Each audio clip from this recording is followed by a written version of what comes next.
Hi, I'm going to continue reading the Communist Manifesto.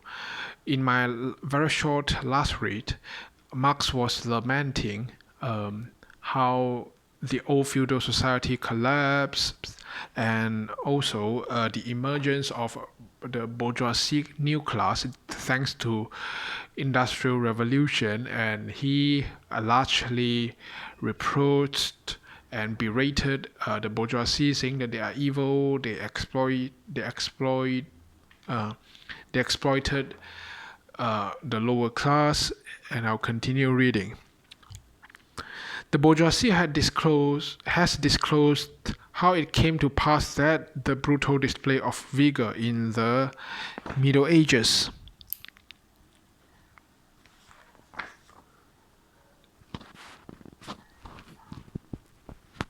which reactionists so much admire, found its fitting complement in the most slothful indolence.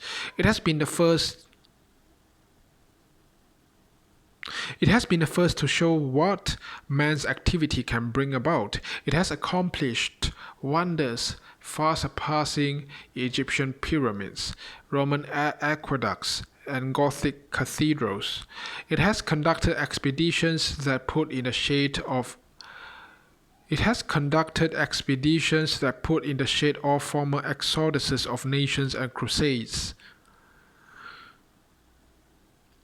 The bourgeoisie cannot exist without constantly revolutionizing the instruments of production, and thereby the relations of production, and with them the whole relations of society. Conservation of the old modes of production in unaltered form was, on the contrary, the first condition of existence for all earlier industrial classes. Constant revolutionizing of production, uninterrupted disturbance of all social conditions, everlasting uncertainty and agitation distinguish the bourgeois epoch from all earlier ones.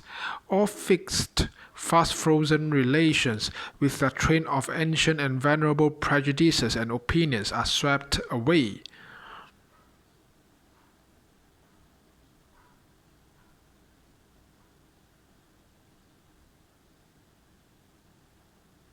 All new-formed ones become antiquated before they can ossify.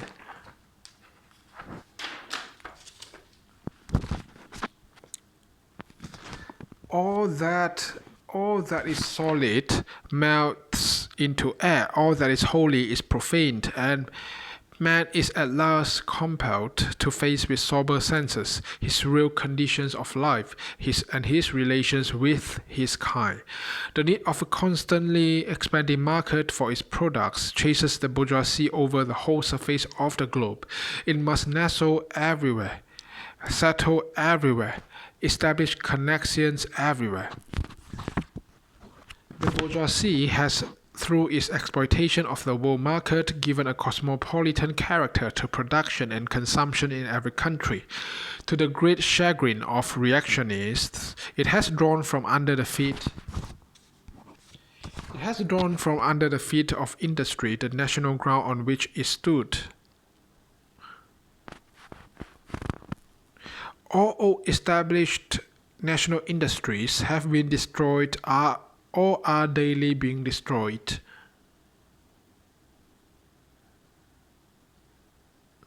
They are dislodged by new industries whose introduction becomes a life and death question for all civilized nations. By industries that no longer work up indigenous raw material, but raw material drawn from the remotest zones. Industries whose products are consumed not only at home, but in every quarter of the globe. In place of the old ones, satisfied by the productions of the country, we find new ones, requiring for their satisfaction the products of distant lands and climes. In place of the old local and national seclusion and self-sufficiency, we have intercourse in every direction, universal interdependence of nations, and as in material, so also in intellectual production. The intellectual creations of individual nations become common property. National one-sidedness and narrow-mindedness become more and more impossible, and from the numerous national and local literatures, there arises a world literature. The bourgeoisie, by the rapid improvement of all instruments of production, by the immensely facilitated means of communication, draws all, even the most barbarian nations, into civilization. The cheap prices of its commodity are the heavy artillery with which it batters down all Chinese walls, with which it forces the barbarians' intensely obstinate hatred of foreigners to capitulate.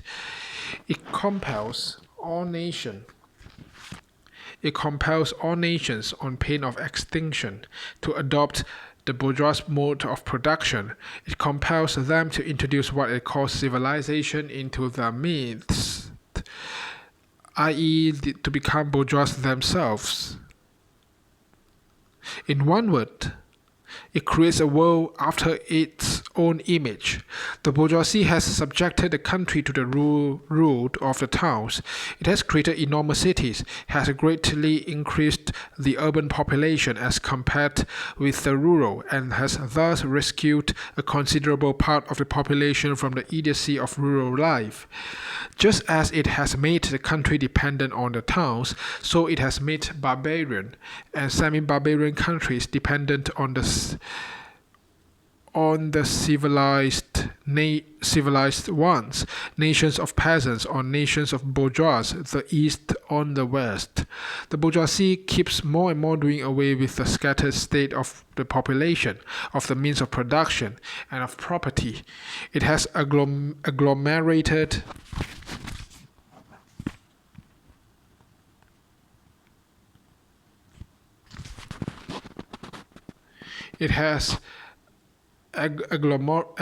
agglomerated population, centralized means of production, and has concentrated property in a few hands. The necessary consequence of this was political centralization. Independent or but loosely connected provinces with separate interests, laws, governments, and systems of taxation became lumped together in one nation, with one government, one code of laws, one national class interest, one frontier, and one customs tariff. The bourgeoisie, during its rule of scarce 100 years, has created more massive and more colossal productive forces than have all preceding generations together. Subjection of nature's forces to man, machinery, application of chemistry to industry and agriculture, steam navigation, railways, electric telegraphs, clearing of whole continents for cultivation, canalization of rivers, and whole populations conjured out of the ground. What early century had even a presentiment that such productive forces slumbered in the lab of social labor? We see then the means of production and of exchange on whose foundation the bourgeoisie built itself up were generated in feudal society. At a certain stage in the development of these means of production and of exchange, the conditions under which feudal society produced and exchanged, the feudal organization of agriculture and manufacturing industry, in one word, the feudal relations of property became no longer compatible with the already developed productive forces. They became so many factors. They had to be burst asunder. They were burst asunder. Into the place stepped free competition, accompanied by a social and political constitution adapted to it, and by the economical and political sway of the bourgeois class.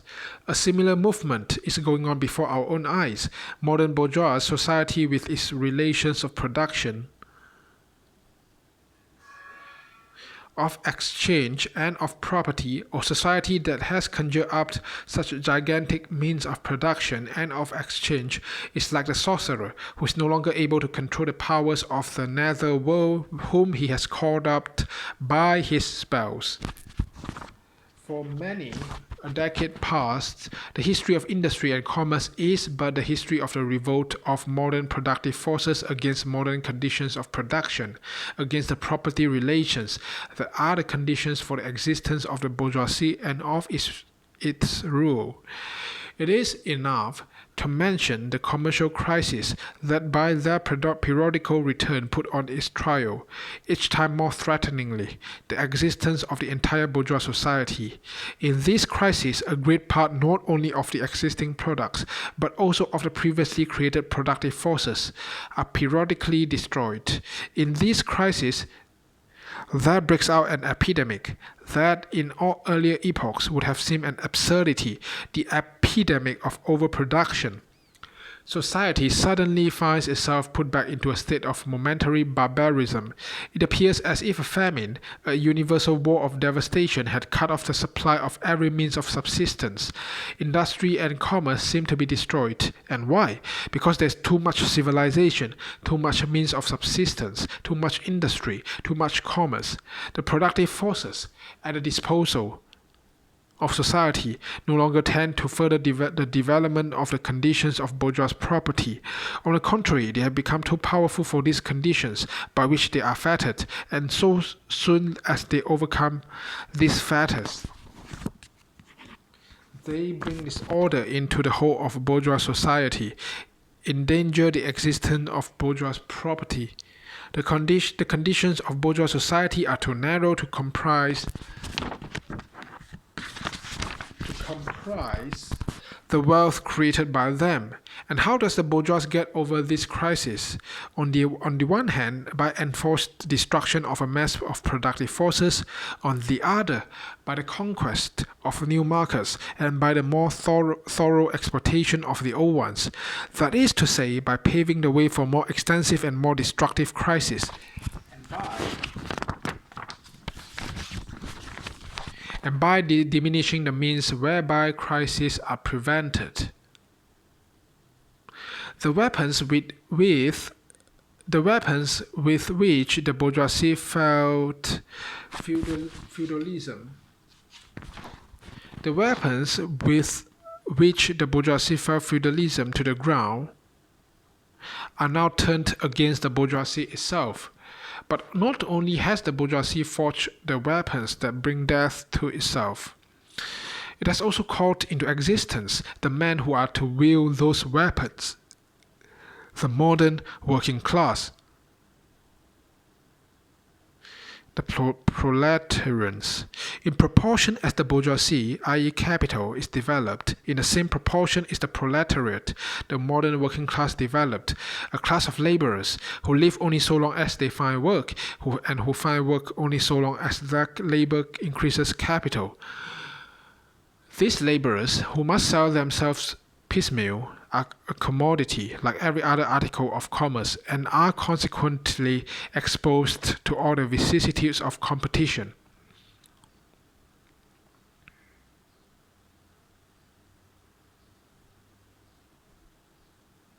To all the fluctuations of the market, owing to the extensive use of machinery and to division of labor.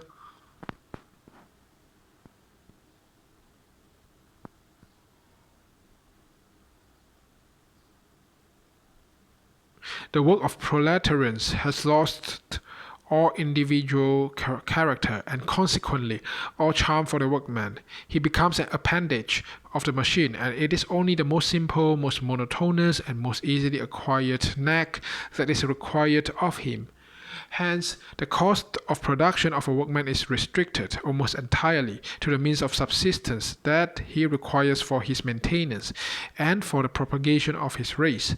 But the price of a commodity, and therefore also of labor, is equal to its cost of production. In proportion, therefore, as the repulsiveness of the work increases, the which decreases. Nay more, in proportion as the use of machinery and division of labor increases, in the same proportion the burden of toil also increases. Alright, I'll stop here. I'll continue some days later. So now it talks about how the bourgeoisie rose above the horizon. Okay, see you. Goodbye.